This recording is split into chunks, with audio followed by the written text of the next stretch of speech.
Alex Villanueva was the 33rd sheriff and first Spanish-speaking sheriff of Los Angeles County.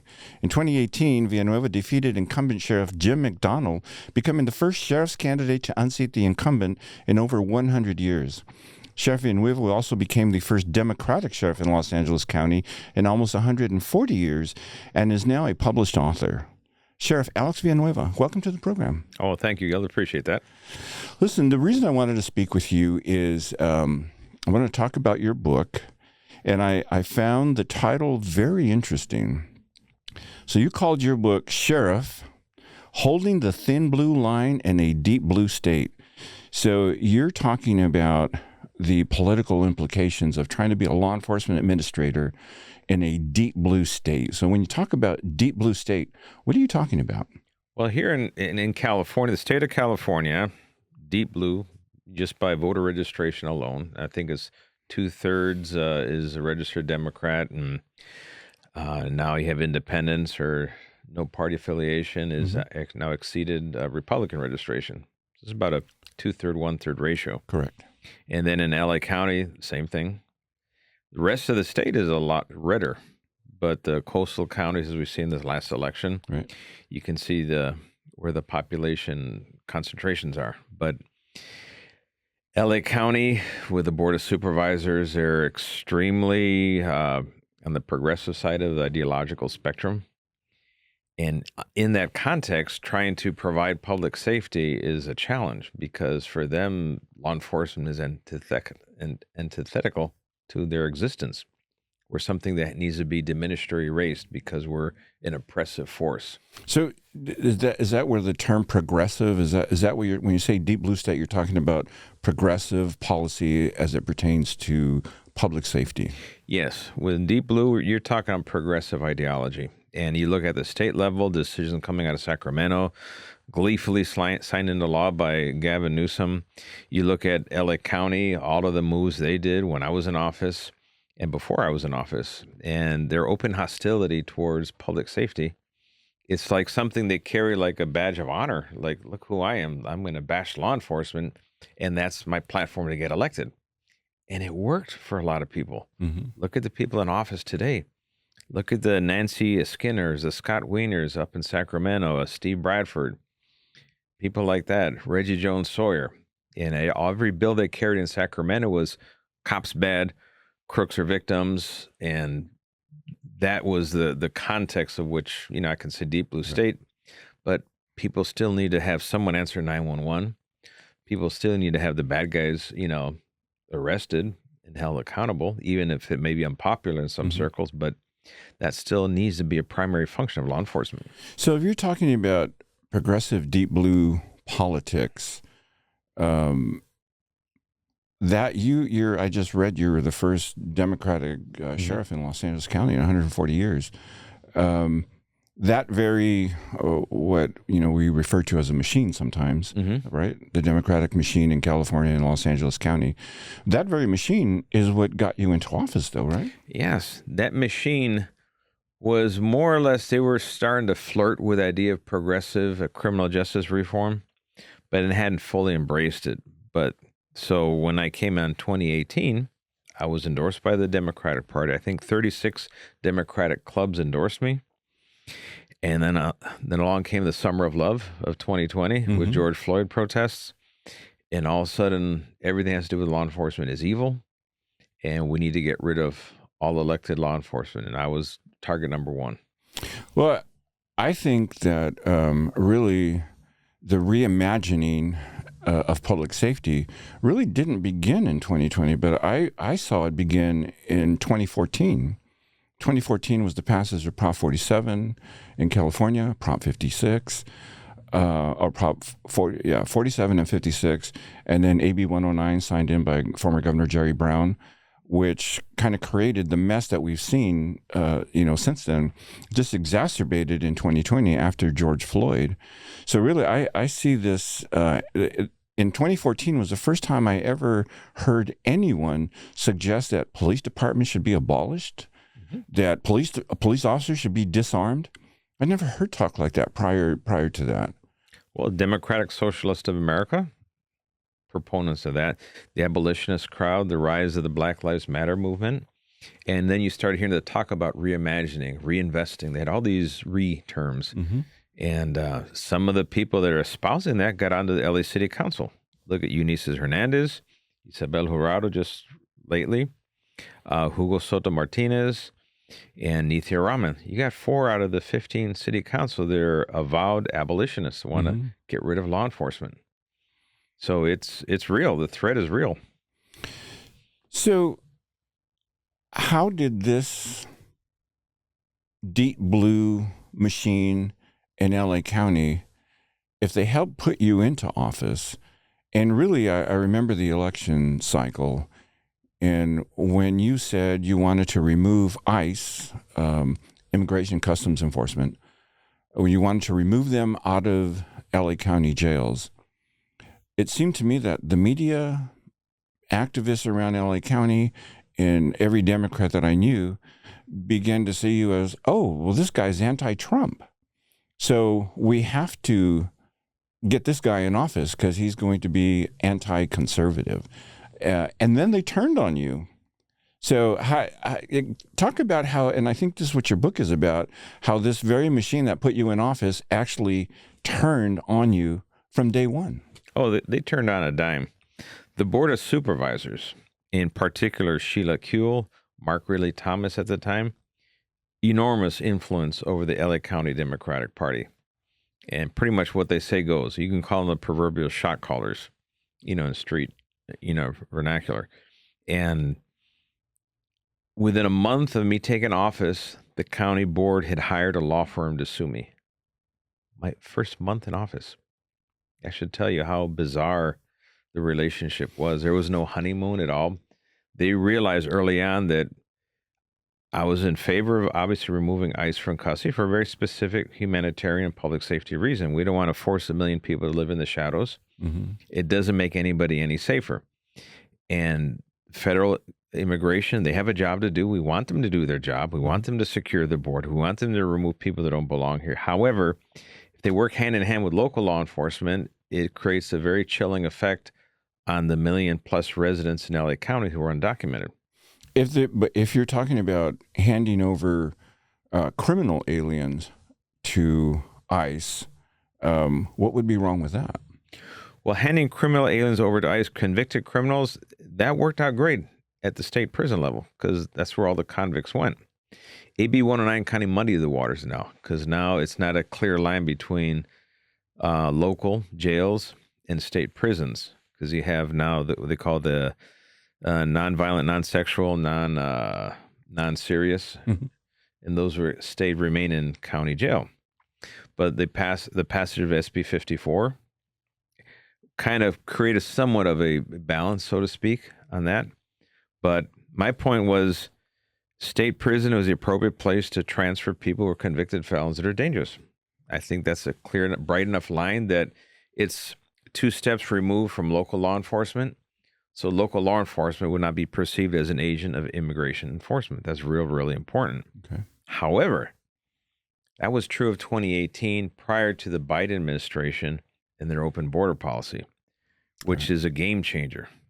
Now today, because I went past SB 54 in 2018, but now today in 2024, I say, you know what, SB 54 I think is a happy medium. Let's leave it there. The current sheriff of San Diego County did the same thing when the San Diego board voted to tell her basically that we're not going to cooperate with ICE. She says, no, that's my job, not your job, and I'm going to honor SB 54. So she took a principled stand, and I admire her for doing that. So if you had those beliefs, what was it that caused the Democrat machine to turn on you from day one? Panic. They realized that I was still going to be law and order, that I was going to do my job, and if there was a case of criminal conduct, no matter who it is, I was going to investigate it. That freaked them out because the unwritten rule prior to my arrival was, look the other way when we tell you to, and don't investigate it further. What kind of cases though? What were they talking? What were they talking about? Public corruption cases is a prime example. Look at the mess with the peace over violence investigation. hue and cry from politicians. How dare he investigate Sheila Kuehl? She's an icon of the LGBT community. I don't care if she's an icon of whatever. There's a criminal complaint. We investigate it. We give it to the prosecutorial agency, be it the DA or the state or the feds, and they decide whether or not to prosecute. But we do the investigation. That's our job, literally. It's spelled out in the California Constitution. There's no carve out, well, unless it's politically inconvenient, then we don't want you to investigate. No, I don't believe in a two-tier system of justice, one for the masses and one for the powerful. Right. Screw that idea entirely. And anybody who thinks that is somehow appropriate today, one, they're full of shit, and they have no business being in office. So, when you brought up public corruption, this just came out the other day. The deputy mayor of the city of Los Angeles is now being investigated for calling in a bomb threat. And this guy sat on the LA County civilian oversight of your department. For the entire time I was in office, he was the executive director of the Oversight Commission, and he personally authored letter after letter denouncing my administration. Oh my God, this, oh my God, that. And they were just a political attack machine for the Board of Supervisors. They were not a legitimate oversight commission doing objective analysis of either policies or procedures from the department. No. Their issue was, how can we attack the sheriff, and how can we get as much information as possible to then leverage it to feed basically the echo chamber? That is their entire operation. How were they selected to sit on the commission? Like, how do you get on that? How would a person like me get onto that oversight commission? Well, I can tell you how one person got on right now. His name is Hans Johnson. He held a fundraiser for now Sheriff Luna. He held a fundraiser for him at the behest of Hilda Solis, who was the one who was trying to shoehorn in Luna to the office. And he was rewarded with a seat on the Oversight Commission. Now, you tell me how objective he's going to be and impartial in assessing what the department does when that's how he got there. Are there any law enforcement or former law enforcement, retired law enforcement that sit on the commission as well to kind of balance it out? One guy, J.P. Harris, and he's a joke. He's one of the original members. J.P. Harris, Sean Kennedy, Robert Bonner, former federal judge, and I know I'm missing a few, and Sean Kennedy, who's Bonner's the chair now. Sean Kennedy was a chair that just, they rotate their seat. But those four, they've been there since the beginning, and they're just political attack dogs. That is their only role. And so is this why this, it seemed like out of nowhere, because I interviewed Sheriff Baca. I also interviewed former Sheriff Block, during that election cycle. I have friends in the department. And it seemed like when you came along, suddenly there was this thing called deputy gangs. I saw this everywhere. Even driving on the freeway, I would see signs that says, Google deputy gangs. What was that all about? That was a social media campaign hatched by the far right, or far left, I should say. And I think there was a coordination with the Oversight Commission and the Board of Supervisors, because everything they did seemed to be always in sync with each other. And I know as you were sheriff, as you moved around the county, there was one guy who kept following you around, and I would see him on videos, and he would say, "Show us your tats, Alice. Show us your tats." I guess he was he believes, or he still believes, I think, that you were part of the East LA Banditos. One, he's a certified idiot. We know that for a fact. His name is Richie Sarienko, and I believe he was paid. He was paid to follow, because as soon as the money stopped coming in, all of a sudden his voice disappeared. Nothing to say anymore. I haven't seen him in a long time anywhere. Yeah. But if that's true, who do you think who was footing the bill for him to do that? It's hard to say. There's so many far left groups. I mean, Sarienko was part of this group called the People's City Council. Correct. And they were all about getting rid of the LAPD and basically the BLM mantra. They employed, Antifa type tactics, disrupting city council meetings in the LAC. I think you've seen those. And there was Richie Surienko making an ass of himself. And that was their whole game. And they'd follow us around and start screaming. And I did 104 town halls in 4 years. So I spoke to a boatload of people. And their shtick wore out after the third or fourth. And people started figuring out they're not our local residents. We want to hear from the sheriff, not from these fools that kept following the sheriff around. Mm-hmm. So they started getting basically booed and shouted down. And, six times into it, all of a sudden they're all gone. So let me ask you about the Banditos. The Banditos and, of course, the infamous executioners, if that's a real thing, out of the Compton station. You worked East LA Station. Mm-hmm. What is the deal with the Banditos? I know I've seen the logo. I've seen the, what does it say in Spanish? It says something. Siempre una patada en los pantalones. Right. Always a kick in the pants.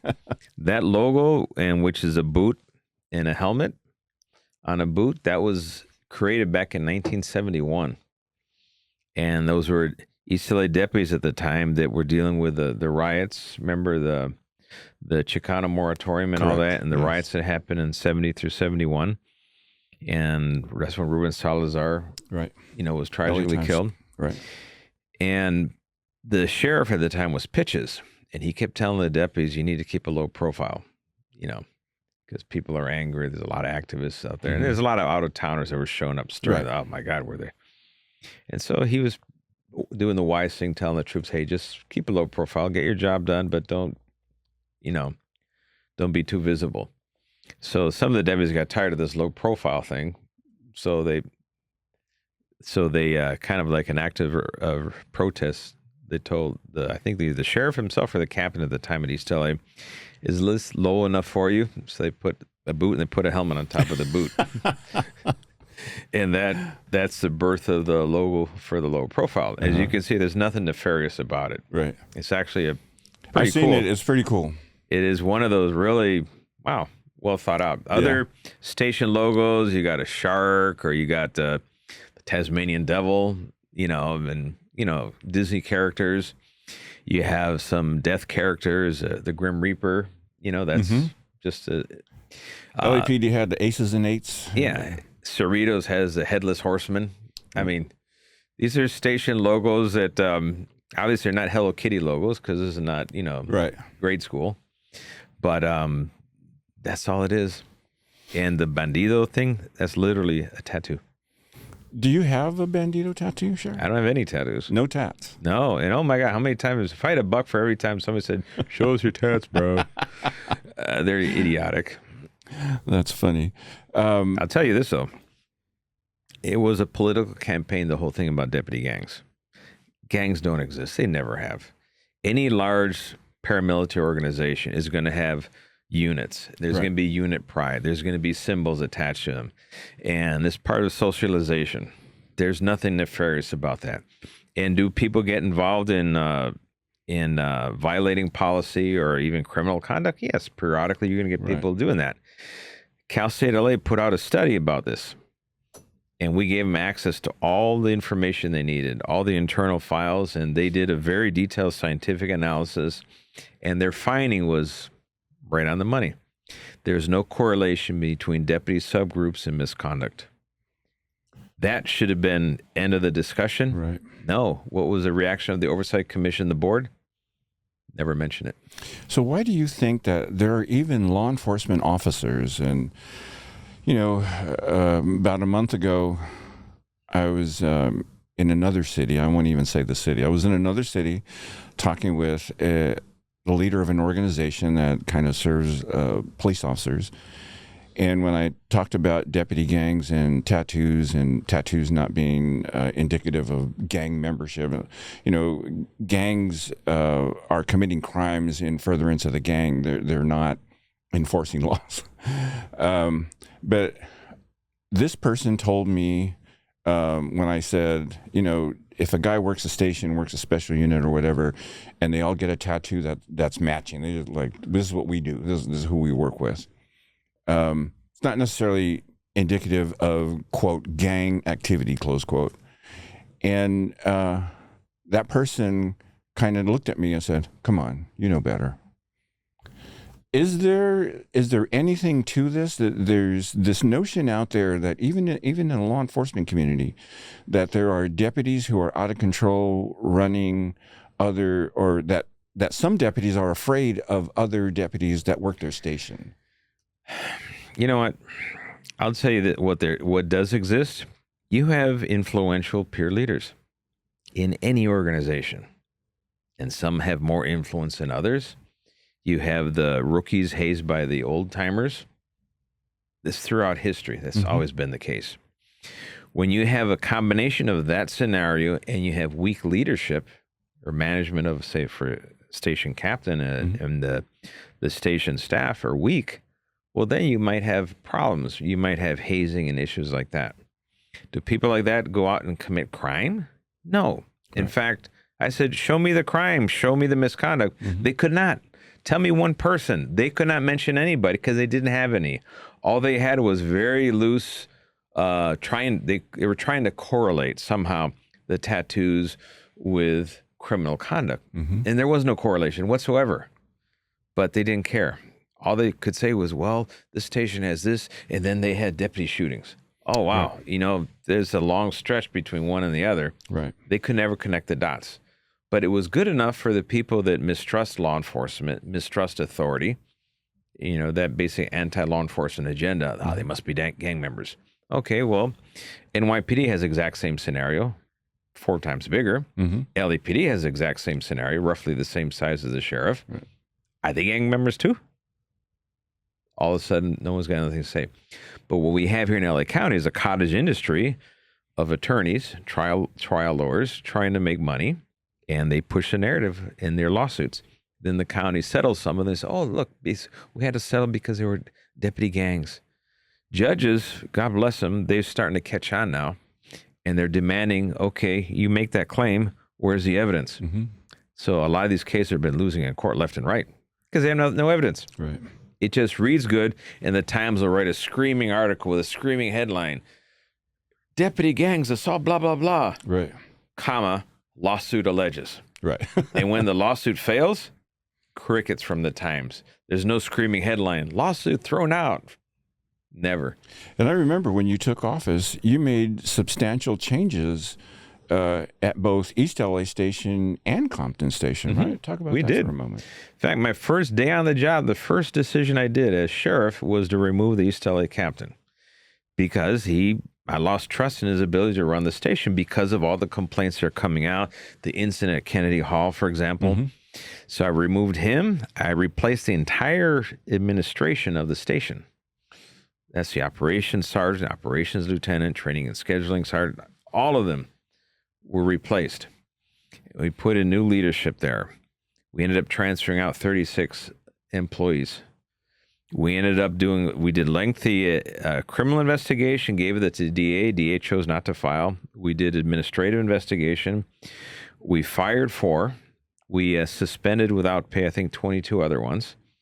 So we took all this action only to have the Oversight Commission say I did nothing. That's how evil these people are, because they don't care about the truth. It's about a narrative that advances their political agenda. And so if you did all that, made all those, what I view as positive changes within the department as you took office, I'm still having a hard time understanding why a lawsuit would be filed against you within the first month. What was the suit on? That was the Carl Mandoyan case, a guy that we rehired because we discovered that he had been wrongfully terminated. Okay. He was a volunteer during the campaign. I knew him from almost 20 years prior when I worked Lennox as a sergeant. Seemed to be a squared away kid. And he made some serious allegations. Hey, this is what happened to me. I said, well, if we have a chance, we'll revisit it. But your story we have to be able to prove it. Right. And we took office in the first month. We went through everything, realized, wow, he was not kidding. This is bad. And his case was pushed through by Diana Turan, the same one who was the indicted felon who's facing trial now. I think in January her trial starts on corruption charges. And she was one that led the charge to get rid of him and to terminate a lot of deputies wrongfully. based on not interpreting the manual policies and procedures correctly, suppressing exculpatory evidence. I mean, this is bad stuff she was doing, but all she cared about was have a high head count, as many heads she could chop off, so McDonald could say, "Hey, I'm a reformer. Look at all the ones I fired." I was just going to say, is that what was that coming down from McDonald? He enabled it, I think. Well, he was asked, "Hey, aren't you concerned about some of these cases may be wrong? You're terminating people." He says, "It doesn't matter because they can win their job back in civil service, but they won't blame me." When he said that, he confirmed what we thought. It was politically convenient for him, but I'm sorry, you can't do that. Jeez. I'll give you some numbers to provide context to this. We counted all of the termination letters that were generated by the department under his watch. It was exactly 400. That's like almost, 5% of the workforce. Good size of the department, yeah. And when my 4 years in office, we generated 165. Right. And I signed all 165. And those 165 did not result in, dozens and dozens of lawsuits. No. In fact, from his, I inherited 69 wrongful termination lawsuits. Mandoian just being one of them. Mm-hmm. So the board used it as a, hey, you know what? We'll declare this as Me Too, and we're just going to run with it. Facts be damned. And that's exactly what they did. The level of that politics has, and this is why you wrote about a deep blue state. It's just, it's almost criminal. It is criminal in many areas. In fact, people need to start accepting the notion that you have elected people in office that are career politicians that will engage in criminal conduct to advance their political agenda or the goals of the LA County Democratic Party or the state Democratic Party. And they're criminal in nature.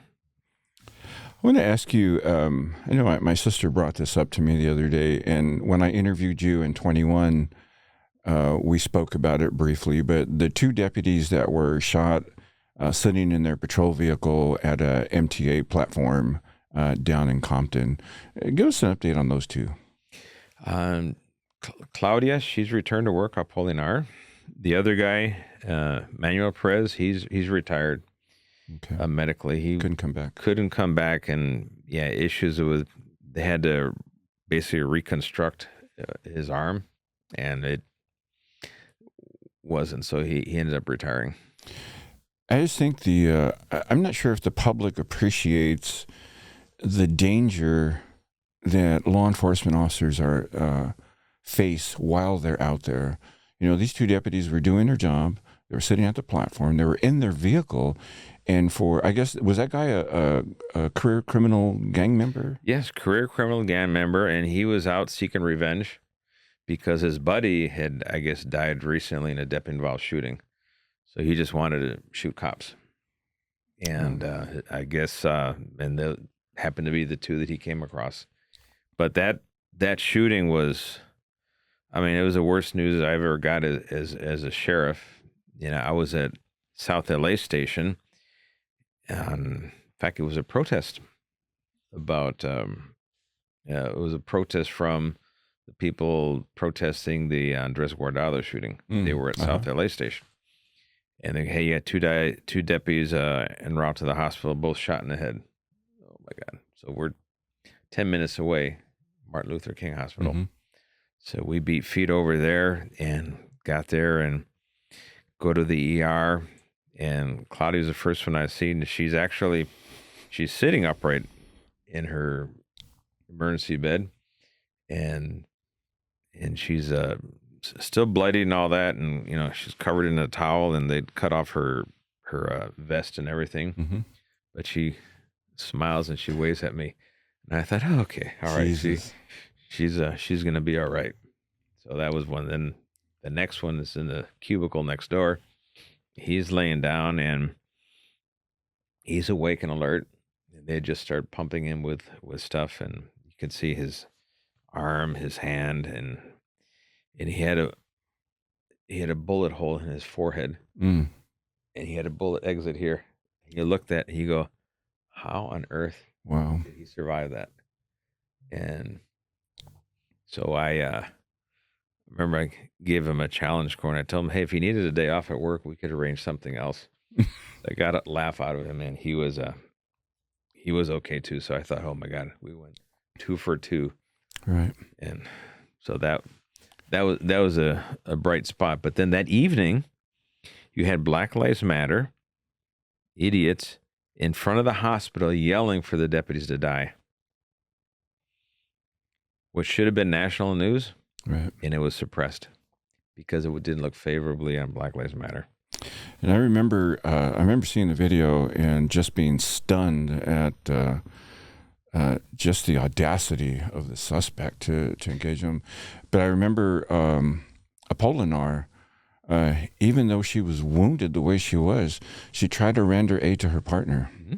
She did, and across the street from the shooting, there was a bunch of these Black Lives Matter activists chanting and clapping and saying, "Oh, they got aired," celebrating that they got shot in the head. Yeah.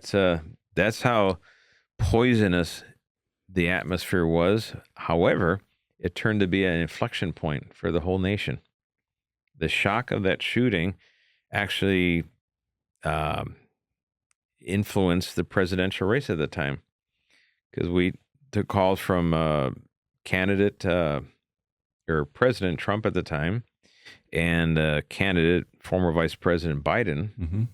I spoke to Biden. Trump spoke directly to Apolinar.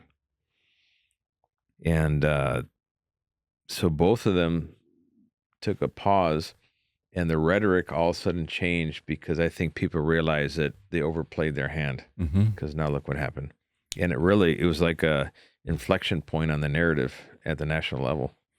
So what does the public need to know? What do these folks need to know about these progressive public safety policies that put not only regular citizens and businesses at risk, but even the officers who are out there trying to enforce the laws? What does the public need to know about this?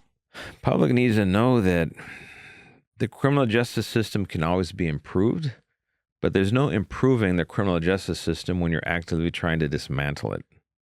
It just doesn't happen. And I have an analogy I've been playing around with, and I think it's pretty appropriate. It's kind of like if you have the idea, well, you know what? Lions and gazelles can get well. They can hang out together well. So in the zoo, let's just take down the fences that separate them. Mm-hmm. And that's what they're doing at the progressive movement. Oh, criminals, they're just victims, really, of an oppressive system.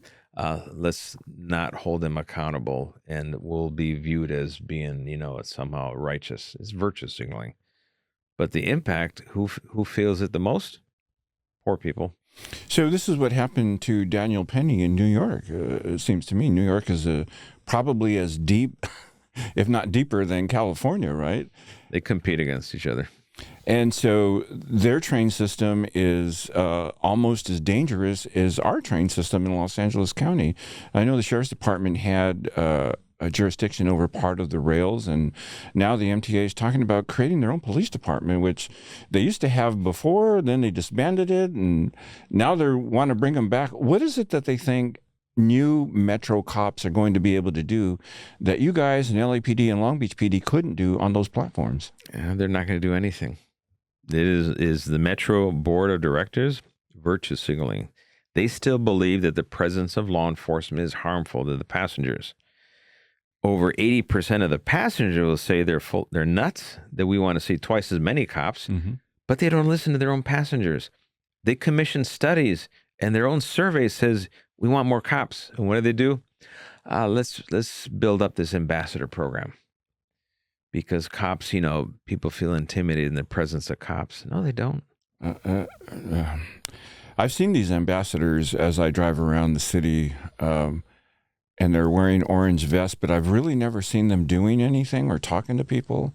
I've only ever seen them looking at their phones. What are they supposed to be doing? They don't do. They're supposed to be guide people. Guide what? We had the entire program of the MTA from around 2003 to about 2017, the entire system. It ran clean. It ran on time. It was spotless. But come 2017, Eric Garcetti wanted to get, I guess, reelected for mayor for a second term. He wanted the LAPD support, the Protective League. And McDonald was sheriff. And they said, hey, you know what? Why don't we just break up the contract so we can get some overtime to the LAPD folks? And nothing against the LAPD officers themselves. Right. But what they did when they broke up the contract, they also created their own court, Metro Court, which is a facade of a court. It's not a real court. And they forbade law enforcement from actually targeting people that are engaged in, public offenses, urinating, defecating in public, uses of drugs, all that stuff. You can't do that anymore. Even paying the fare to get on. None of that fare evasion, none of that you can enforce. We're going to hire private security for that. We just need you to enforce felonies. So basically, cops are watching things spiral out of control, and then once a felony happens, then they intervene. Right. Stupidest model ever, because early intervention is the best prevention. Fool comes on board drunk or high as a kite, acting like an idiot. Right. Take him out. Get rid of him. Yep. Don't wait for 3 hours that he's going to piss off how many passengers and then get into a fight or stab somebody. Right. And they never accept that. They're still to this day on that notion that we can reimagine public safety. I know LAPD guys who are riding the trains on overtime, and they tell me, we're just clocking overtime. Like we're not we don't do nothing. We've been told we can't do anything. So they're going, oh, I need this much overtime, so just put me on the list for the trains. And just ride them back and forth. No. Our department, we had deputies assigned Transit Services Bureau. It was its own bureau, still is, whose deputy's full-time job is the trains, is transit system. And that is what you want. But the MTA wanted political control. They didn't like the model where the sheriffs were doing what they were doing. And in the summer of 22, we flooded the system and said, arrest everything that doesn't belong. Right. We dropped crime 90%. We called it Operation Safe Travel. MTA board refused to admit it ever happened. This is one of those funny little things. Well, let's just ignore reality. Right. So we can continue with our fake or our false agenda. Right. And maybe the public never catches on. And what does the media do? They cooperate. And I remember when you brought deputies into Venice Beach, and, I live in the beach cities near Venice. And I remember when you brought them in, I remember when I saw it on the news, I thought, man, this is the boldest move I've ever seen. The sheriff of Los Angeles County bringing deputies and resources into the city of Los Angeles. I live in Pacific Division, and doing things that I don't see Pacific Division doing. Talk about that. What brought you to Venice Beach? Well, we were being flooded by complaints. I mean, call after call, emails. We got video. The German in Venice, he was putting out YouTube. He had a YouTube channel devoted to that. Then that one video we saw where a transient set fire to a house and a dog burned alive in the house. Yes. Mm-hmm. The audio is so horrendous on that thing. I said, you know what? Let's go there and see what's going on, see how bad this is. And it was even worse than advertised. Right. I show up there with Jeff Diedrich, who was a lieutenant at the time in charge of the homeless outreach service team. And remember, this team had started back in 2016 during when there was initial El Nino or the La Nina weather storm system. There was going to be massive floods. And of course, all the transients living in the riverbeds, are in danger of being, killed. So they started the host team with that idea of interacting with the people doing outreach and get them out of the riverbeds to save them from floods. But there was only 4 deputies, a sergeant, and a lieutenant. So when I took over, I said, you know what? These people are doing an incredible job. Let's bump it up and make it an actual unit that can impact. So we added 22 more deputies. We added another lieutenant. Now we got a big group. And they have their 5-step protocol work flawlessly, where they do identification, they do outreach, they start matching people with resources and getting housing. Then they do the cleanup, and it's a 4-week process, start to finish. By the end, place is gone, people are housed, and the community gets their public space back. All right. Well, if Pacific Division is being told by Mike Bonin not to do anything, remember, he wanted to put homeless in the parking lots of beaches. Right. That's a great move for tourism right there. Wow, that guy's an idiot. And we said, we'll go there. So we went there the day one. It was bad. I mean, the stench of human bodies. Mm-hmm. And I'm on the boardwalk. Right. I can't see the water from the boardwalk because a wall of tents Right. covered the entire length of the boardwalk. It's like, wow, this is bad. There's only a few stragglers running down the boardwalk scared, like runners or cyclists. Right. There was no tourists. Half the businesses were shuttered. It looked like a ghost town. Mm-hmm. This is bad. We're going to do something. So we sent our narco bureau. They spent 3 weeks undercover and in uniform. And it was comical. They made like 59 arrests in 3 weeks. Right. They were arresting drug dealers. I remember. And it was funny because they do what called the habeas grabius, and book them for sales of narcotics and all this is possession for sales. And they're like, but you can't be here. Right. And so, and I had to do the same thing when Sheila Kuehl says, he doesn't know his jurisdiction. I said, well, it says LA County right here on the patch. That's right. It doesn't say parts of LA County. And I can take credit for being the first person to do something in the city. 1930s, the sheriff, and this is under, I think it was Traeger or Biscalou. They went to City Hall, in front of City Hall, and there was a big riot. It had to do with labor strike or something. There was a big thing in downtown, and it was a sheriff that quelled it. Mm-hmm.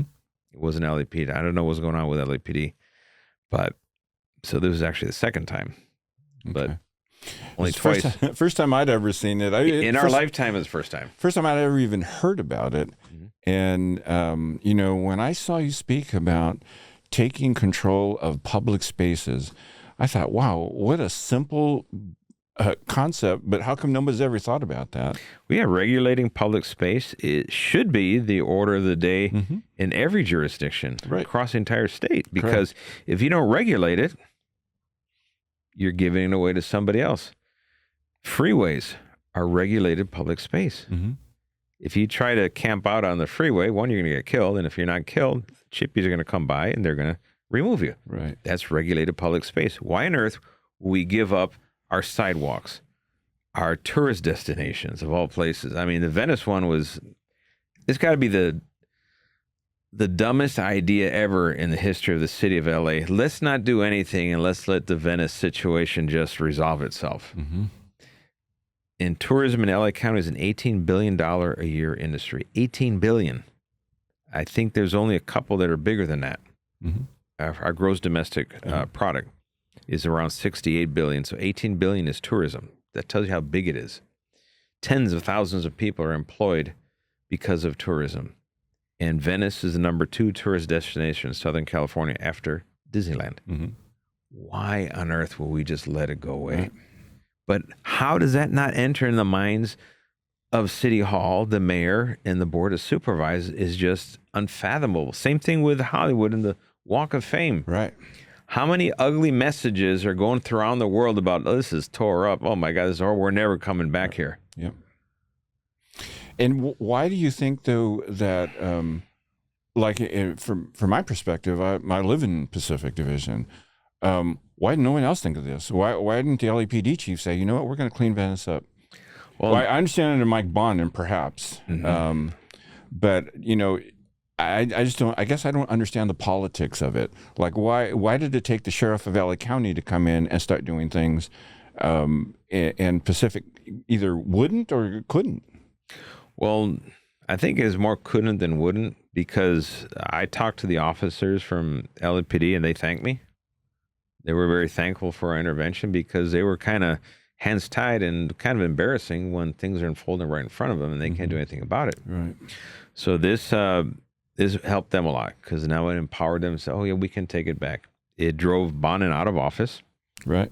And rightfully so. Tracy Park is doing a good job. She's doing what she was voted to do. We just love Tracy Park in CD11. She gets on Instagram and kind of like you used to. She gets on and says, "Hey, CD11," and she gives us updates of what's going on, what she's doing, where they're headed next. And she called out this failed social experiment for what it is, a complete failure. And I think it's a shame that you're not in office right now as the sheriff, because I think you guys and CD11 would, because the rest of the city hasn't seemed to caught on to what Tracy's doing in CD11.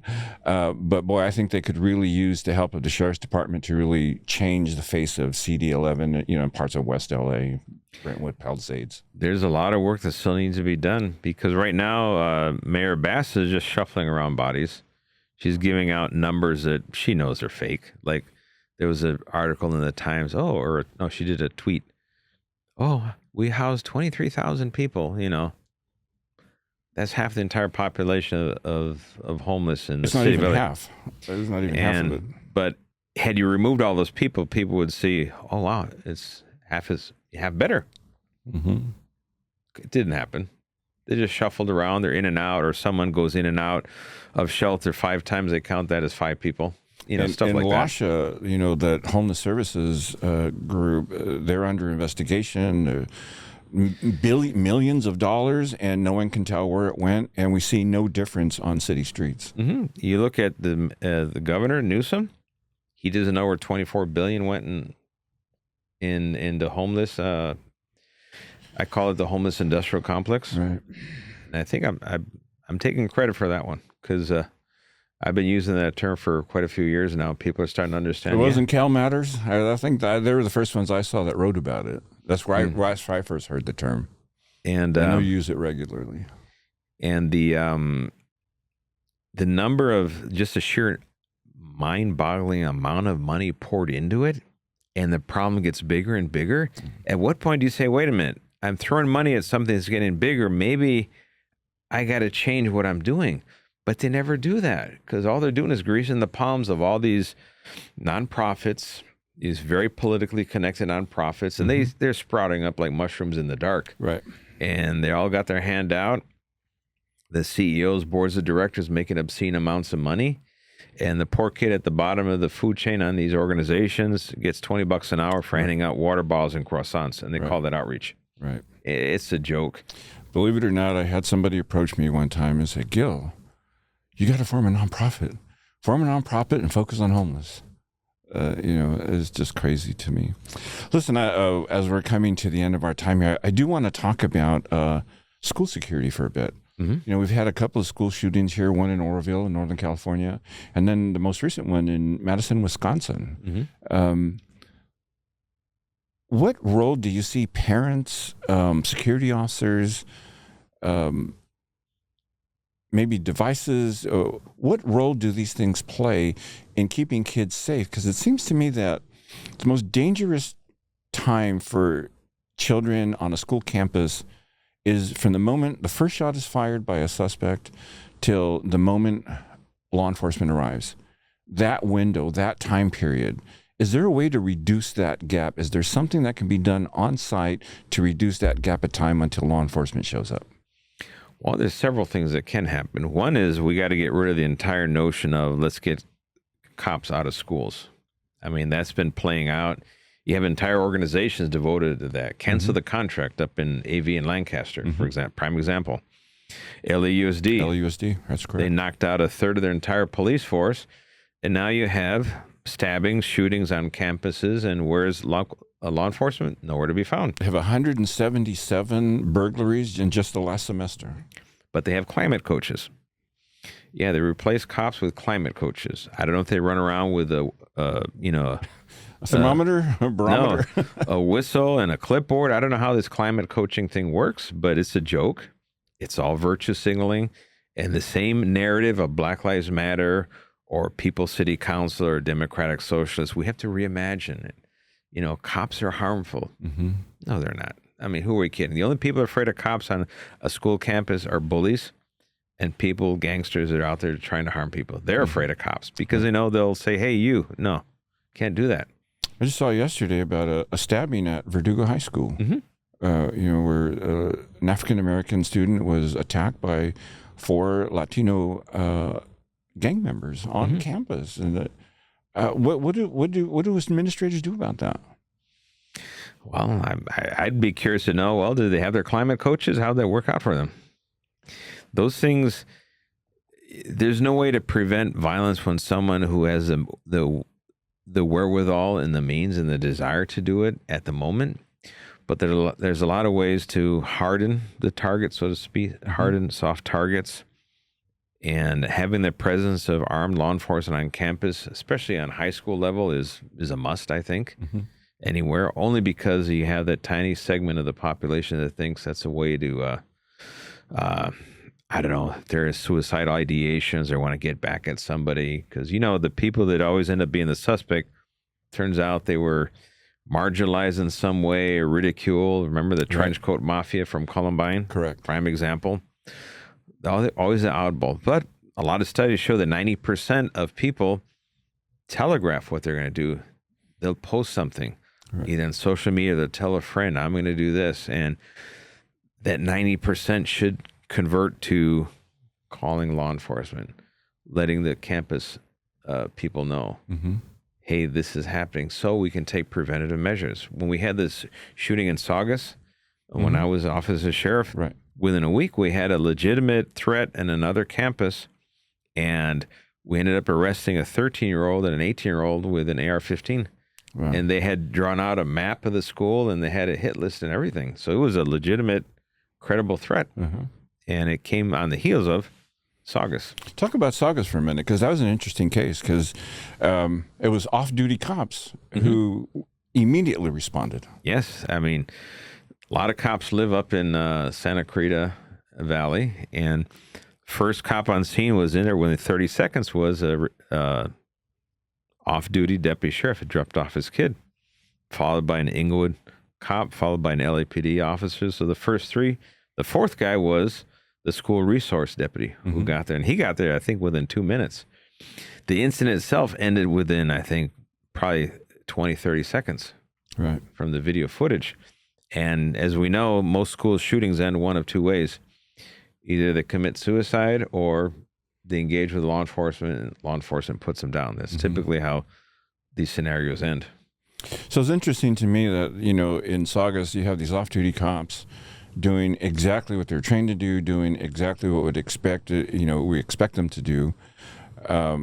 Yet I look at Parkland in Florida, and the school resource officer just kind of stayed outside with his gun in his hand, but he didn't try to confront the shooter.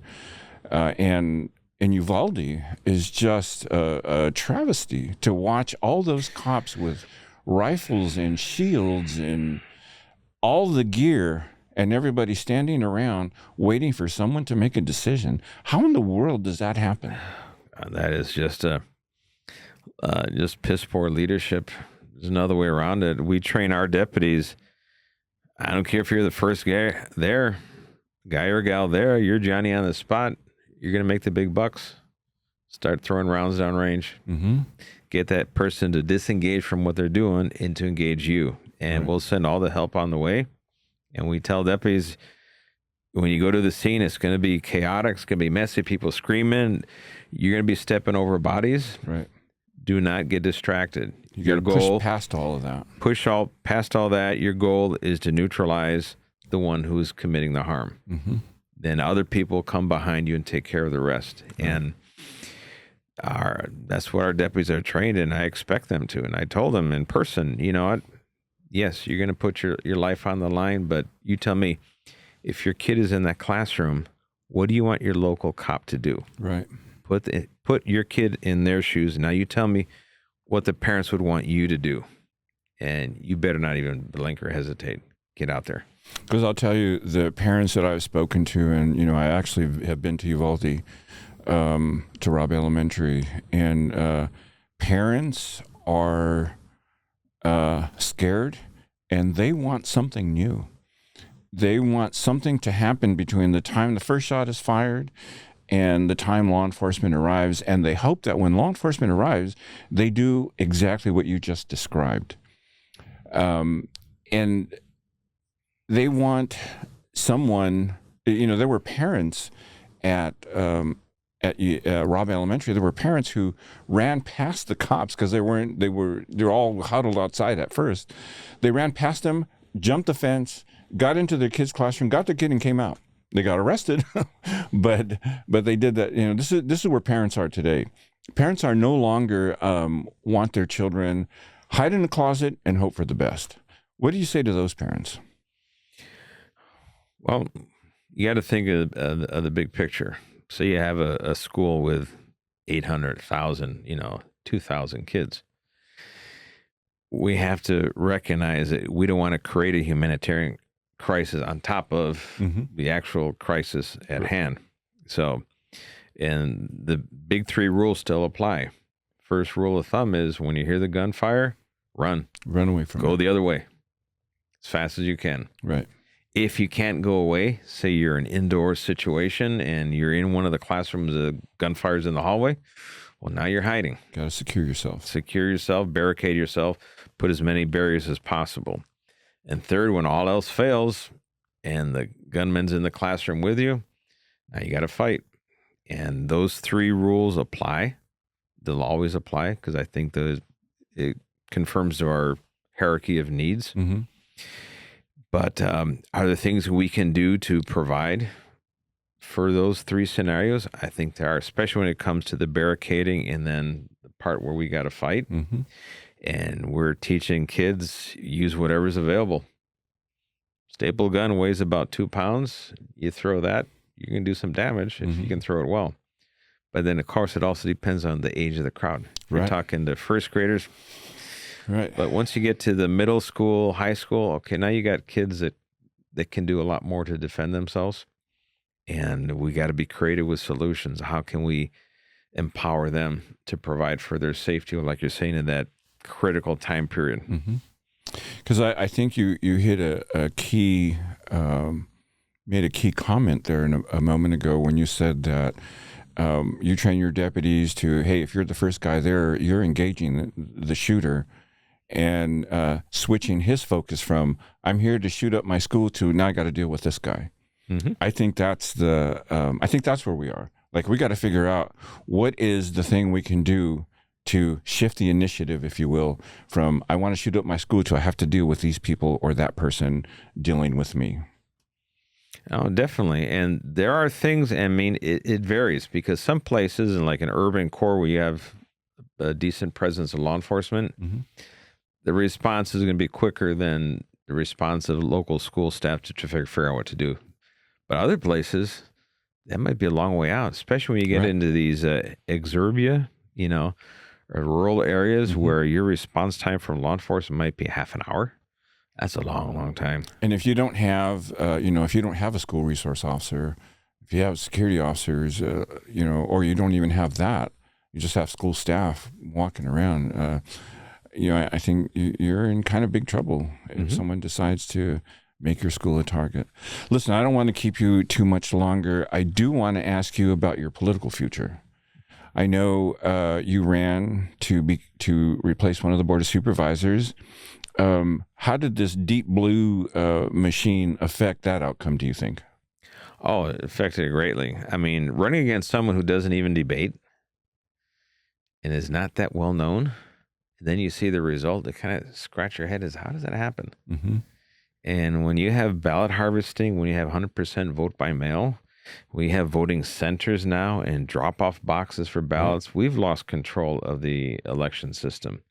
The past, when you had to vote in person and all it was paper ballots.